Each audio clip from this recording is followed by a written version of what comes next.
Hello students, how are you?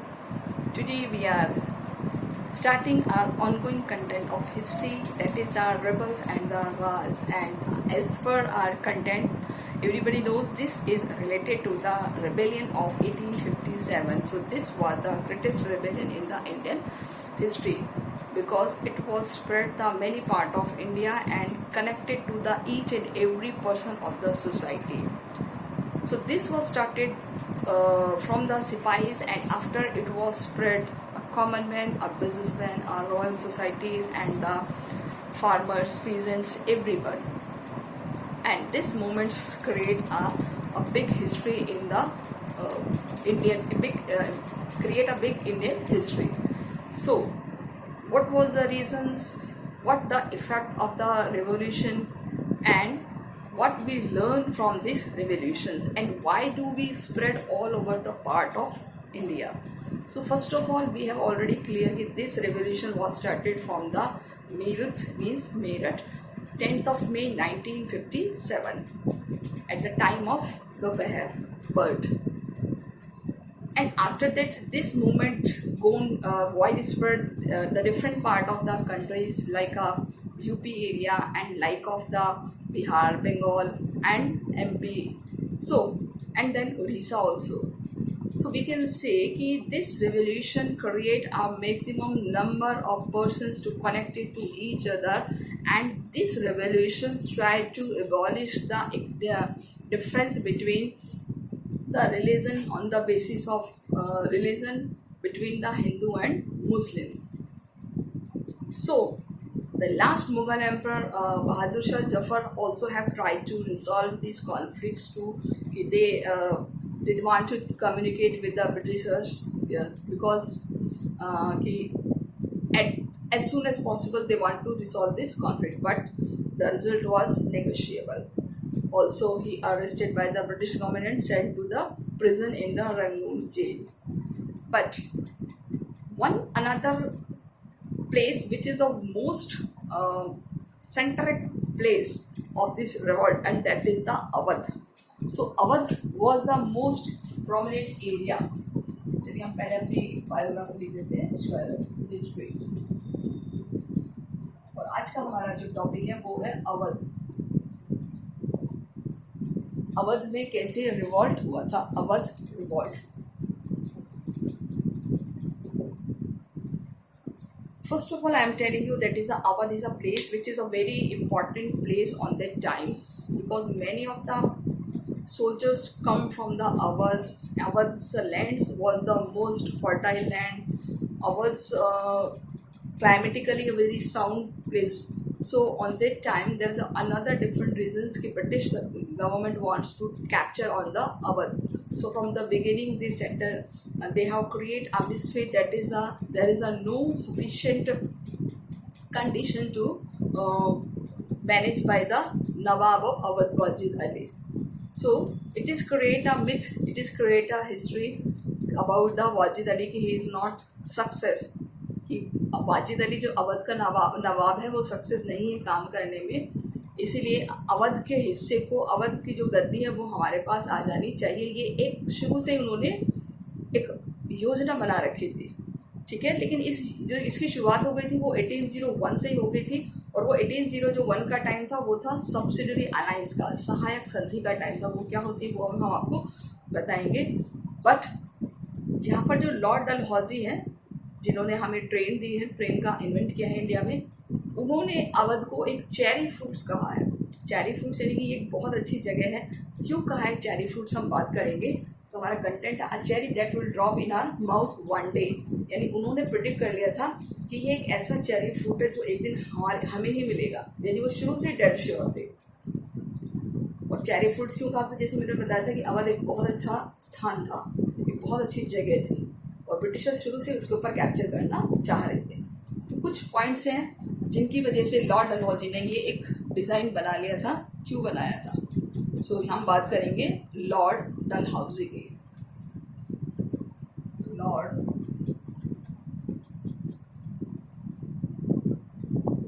Dalhousie ने इसको क्या कहा है, चेरी फ्रूट। इसको अवध को। क्लियर? अब क्यों कहा है कि उन्होंने कहा है, देखिए कि a cherry that will be drop in our mouth one day 5 year later, यानी 56 में the kingdom formally annex by the British empire. 1856 में क्या कर दिया है, अवध एनेक्स मतलब कि उसके ऊपर कैप्चर करना। क्लियर? सो कौन से ईयर में, 86, the formally annexed to the British empire.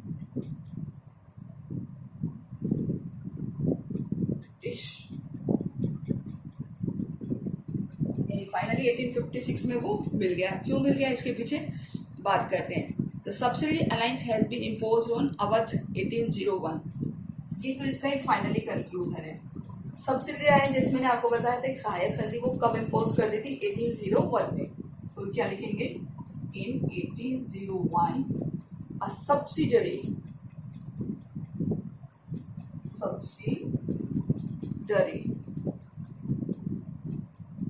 alliance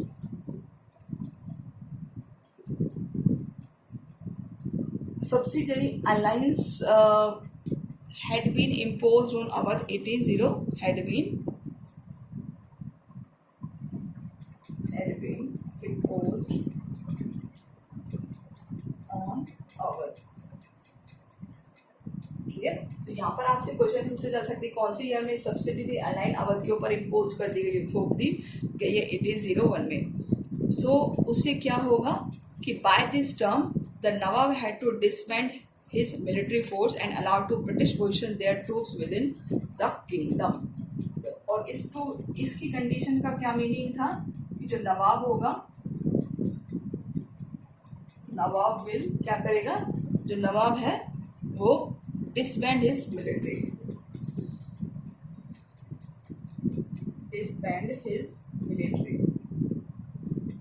यानी कि उसको उसकी मिलिट्री से डिसबैंड कर दिया जाएगा and British to position their troop within the kingdom.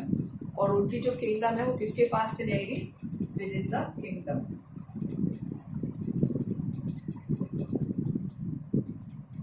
यानी कि उसको राज्य से भी बेदखल कर दिया जाएगा और वो सब ब्रिटिशर्स के पास चला जाएगा। So act and the accordance with the advice of British residents who was the more attend to the court. So deprived of the armed force, the Nawab become increasingly depend on the British maintain law and order within the kingdom. अब इससे क्या हो गया, देखिए जो नवाब था वो बड़ा ही डिपेंडेंट हो गया किस पर, on the Britishers to maintain law and order, law और ऑर्डर को मेंटेन करने के लिए नवाब depend on British to maintain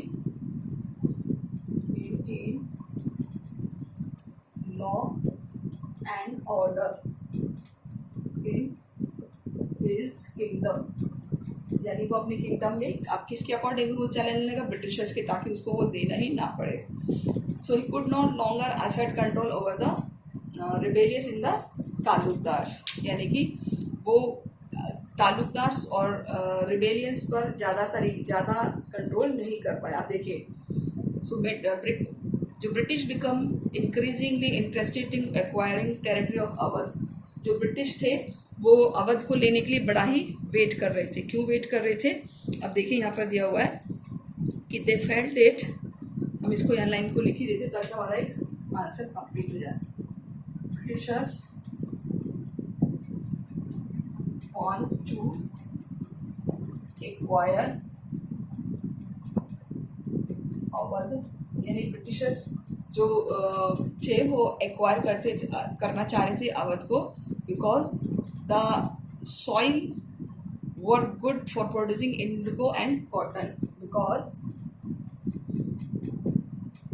the soil of Awadh is good for crop किसकी, इंडिगो, और इंडिगो के लिए, और दूसरा क्या दिया हुआ है, यानी कि they felt the soil there good for producing indigo and cotton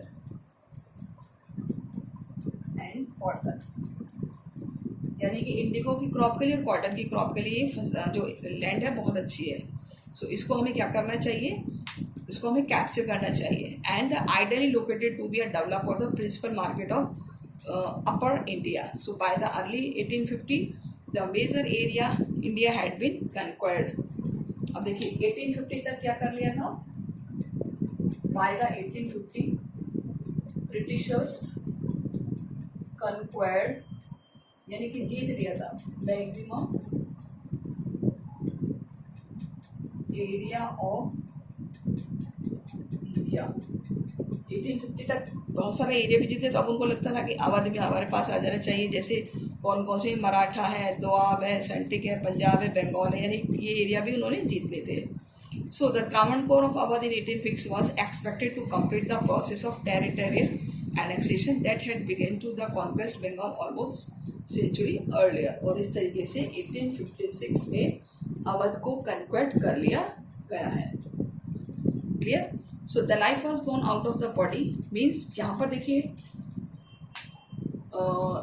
जो अवध की लाइफ है वो बहुत ज़्यादा मतलब लाइफ से मीन्स जो यहाँ का नवाब था वो पब्लिक से बहुत ज़्यादा कनेक्ट था और पब्लिक भी उसको बहुत लाइक करती थी। तो यहाँ पर एक स्टोरी दी हुई है जो आपको पढ़ना है कि Lord Dalhousie annexes created the dissatisfaction of the area and principalities of the answer of now where then the kingdom of Awadh the heart of north India. यानी कि ये हार्ट था, अवध क्या था, हार्ट ऑफ नॉर्थ इंडिया।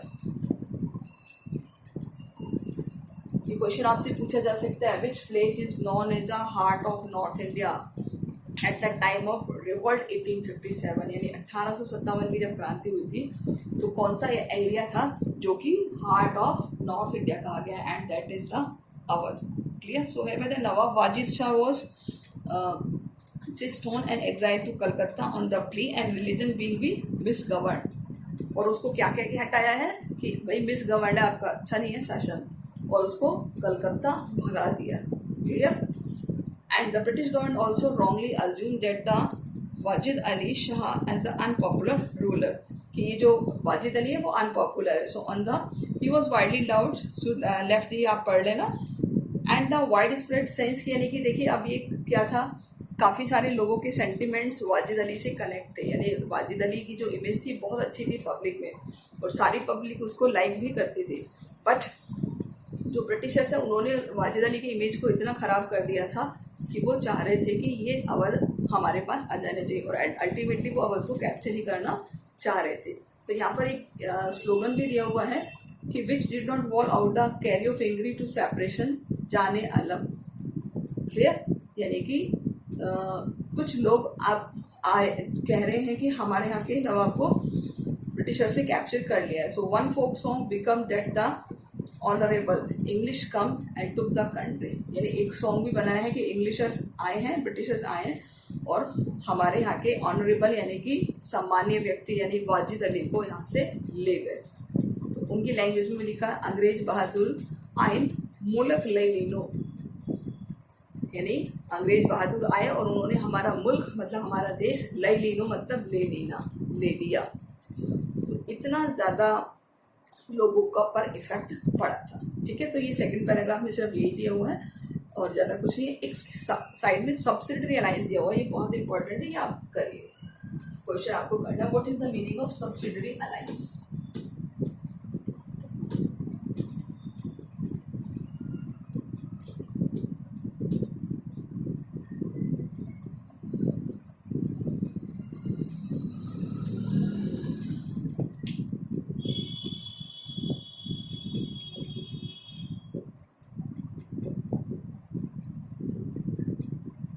इसको कहते हैं सहायक संधि।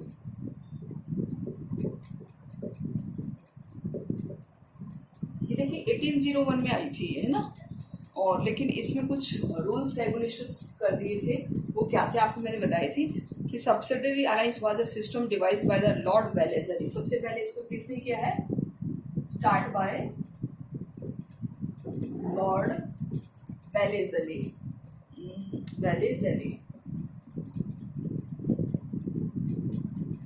क्लियर। सो लॉर्ड वेलेस्ली ने इसको शुरू किया है इन 1798 इन 1798. Clear? So all those who entered into such an alliance with the British had to accept certain terms and condition. यानी कि जो इस संधि को एक्सेप्ट कर रहा है, so all those who entered, all kingdoms who entered, यानी कि जो इसको मान रहे हैं, entered into such alliance,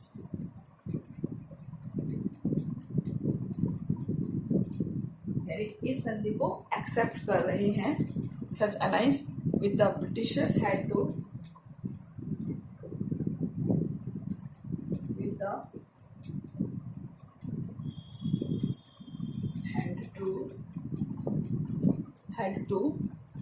accept certain terms,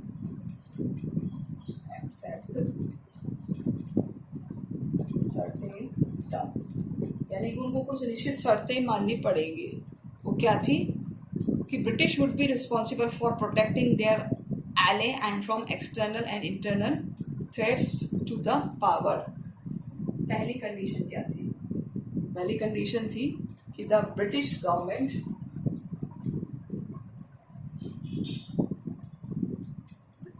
government protecting there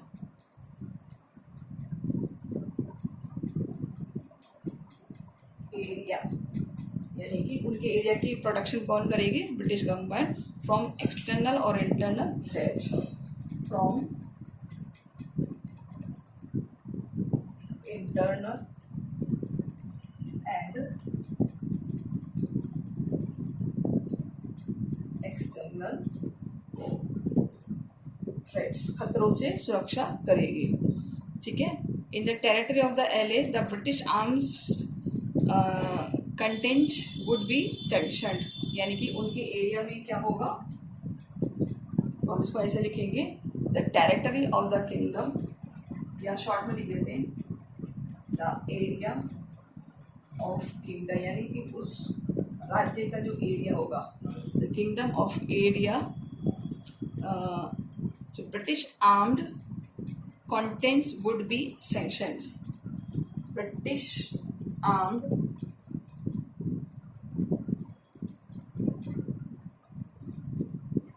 उस पर क्या करेगी? एक तरीके से कॉन्टिजेंट करेगी.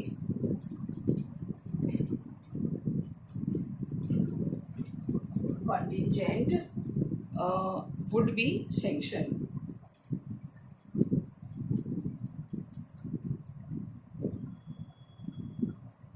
क्लियर. थर्ड क्या थी? The ally with the have to provided to resources for maintaining this continence. अब इसकी मिलिट्री है, यानी कि ब्रिटिश की सुरक्षा के लिए हेल्प, जो खर्चा वो कौन करेगा? वो एले करेगा. Ally in the kingdom. The ally would have to provide, the kingdom provide, kingdom क्या प्रोवाइड करेगा? किंगडम प्रोवाइड द रिसोर्सेज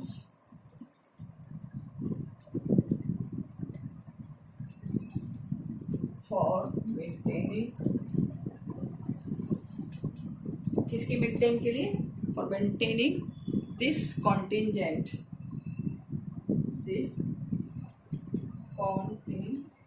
यानी कि जो ये छावनी है, ये जो मिलिट्री है, इसकी प्रोटेक्शन को कौन प्रोवाइड करेगा? Kingdoms. The ally could enter into agreement the order rulers of engage to warfare only with the permission of Britishers. देखिए, अब ये कह रहे हैं कि किसी भी अगर और एरिया से एग्रीमेंट करना है तो जब तक ब्रिटिश सरकार परमिशन नहीं देगी तब तक वो किसी और एरिया से अलायंस नहीं कर सकते. क्लियर. तो यहाँ हम लिखेंगे the ally could not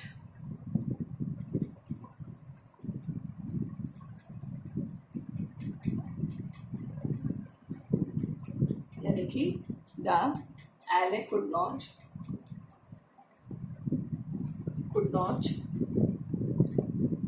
could enter the agreement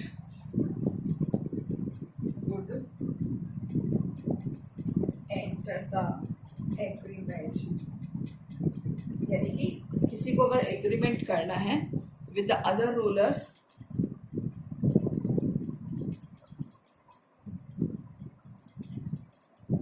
और राजाओं के साथ, तो क्या करना होगा, only with the permission of British, only with the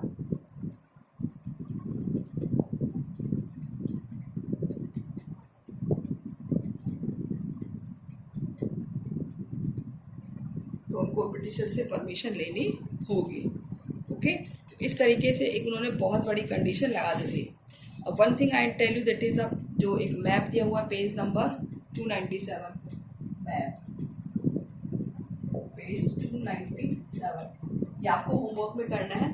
और कुछ प्लेसेस जो है जैसे लखनऊ, अवध, पटना, इसके अलावा बंगाल, उड़ीसा, ये सारे आपको इस मैप में फिल करने होंगे। तो ये बहुत इम्पॉर्टेंट है हमारे एग्ज़ाम के लिए। ओके, आप जब देखेंगे तो आपको पता चल जाएगा।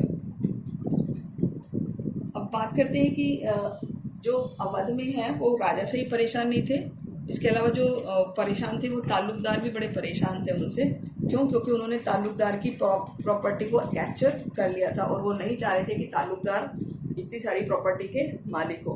उन्होंने उनकी प्रॉपर्टी को एक्वायर कर लिया, क्योंकि जो ताल्लुकदार थे वो भी उस टाइम बहुत पावरफुल थे, उनके पास भी बहुत प्रॉपर्टी होती थी। In fact they have to a particular army, it is given in your book, that is कि वन जो bigger taluqdar had many 12,000 soldiers, कि एक ताल्लुकदार के पास 12,000 सैनिक होते थे जो बड़े ताल्लुकदार होते थे, यानी ताल्लुकदार इतने ज़्यादा पैसे वाले होते थे। तो उनको भी परेशान करना शुरू कर दिया था ब्रिटिशर्स ने। और एक और एग्जांपल दिया कि जो स्मॉल ताल्लुकदार होते थे उनके पास भी अप्रॉक्स 200 के करीब सोल्जर्स तो होते ही होते थे। तो देखिए, ये भी किसी राजा से कम नहीं थे ताल्लुकदार। ठीक है, तो इसीलिए इन ताल्लुकदारों को भी जो ब्रिटिशर्स है उन्होंने कैप्चर करना शुरू कर दिया, यानी कि annexation displaced not just to Nawab, also dispose to the taluqdar of the region. Awadh was dotted that the fort of the taluqdar, यानी अवध एक ऐसा एरिया था जहाँ पर ताल्लुकदार बहुत ज़्यादा थे। क्लियर? और इन ताल्लुकदारों को ही वो कैप्चर करना चाह रहा था, उनकी ज़मीन को एक्वायर करना चाह रहे थे। Clear? So the British has revenue policy further to undermine the position of authority of the Talukdar. So after annexation, the first British revenue settlement, known the Summary of Settlement of 1856, was being the assumption of the Talukdar were interpolers with the personal stakes of land. यानी कि जो उनकी जो personal land थी उसको भी अब वो इनटेक कर सकते थे, उसके ऊपर भी एक्वायर कर सकते थे। कुल मिलाकर ताल्लुकदार्स को भी उन्होंने परेशान करना शुरू कर दिया फॉर द रेवेन्यू कलेक्शन। सो यहाँ पर ये सारा हमारा जो क्वेश्चन है, तो यहाँ पर अगले पैराग्राफ पे ग्रीवेंसेस हैं पीजेंट्स की, फार्मर्स की। जैसे मैंने आपको फर्स्ट वीडियो में बताया था कि हर पर्सन यहाँ पर ब्रिटिश गवर्नमेंट से परेशान है, बिकॉज कि उन्होंने डिफरेंट पार्ट से डिफरेंट वे से जो रॉयल पर्सन थे, पीजेंट्स थे, फार्मर्स थे, ताल्लुकदार थे, ज़मींदार थे, बिजनेसमैन थे, ट्रेडर्स थे और रिलीजियस पर्सन यानी पंडित, मौलवी, हर किसी को परेशान किया हुआ था। और वो परेशानी उनकी डे बाय डे इंक्रीज होती चली गई।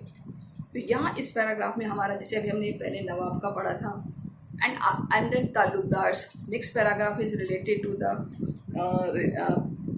ग्रीवेंसेस फ्रॉम द पीजेंट्स, के पीजेंट्स को क्या ग्रीवेंसेस थी, इसके अलावा जो सिपाहीज थे, सिपाहीज जिसको हम बोलते हैं, उनको क्या ग्रीवेंसेस थी। ग्रीवेंसेस मतलब शिकायतें। तो वो शिकायतें किस तरीके से रिमूव हुई हैं, कैसे उनको सॉल्व किया गया है या नहीं हुई सॉल्व, एटलीस्ट रेवोल्यूशन ही हुआ है, तो वो हम सारी चीज़ें इस पैराग्राफ में फाइंड आउट करेंगे। So just it is a theoretically content. यहाँ पर ऐसा नहीं कि इसको कुछ नोट्स पर प्रिपेयर किया जाए। तो everybody have suffer from the different problems, so we will find out the different problem by the British army. Clear? So it is the chapter based on the 1815 revolution. तो last में हम इसके एक बार causes जरूर देखेंगे, but अभी जो ये मिडिल पोर्शन है दैट इज़ कि how the major problems was related to the common man और पीजेंट्स और रॉयल, यानी कि जो पर्सन से उनकी क्या क्या प्रॉब्लम्स थी उससे रिलेटेड है। So read it carefully, I will clear in the online live class हम लेंगे, उसमें भी हम आपको इसमें क्लियर कर देंगे। But one thing important that कि आपको नोट्स प्रिपेयर करने हैं, एंड नोट्स इस फॉर्म में आप प्रिपेयर करिए कि कंप्लीट एक मैटर आपके पास आए। जिसे आपको बताया था कि किस तरीके से पहले से लिखा था, या इससे पहले हमने जो एक बात करी थी अवध रिवॉल्ट की, तो हमें कुछ सेलेक्टेड चीज़ें लेनी है जो हमारे लंबे टाइम तक हमको याद करने में हेल्प कर सके। सो क्लियर स्टूडेंट्स, आप लोग अपने टाइम को यूटिलाइज करते चलिए, पढ़ते चलिए, जो भी डाउट्स हैं प्रिपेयर कर लीजिए, वो हम एक साथ बैठ करके सॉल्व करने की कोशिश करते हैं। सो आई होप सो कि आपको समझ में आ गया होगा। Okay, thank you students.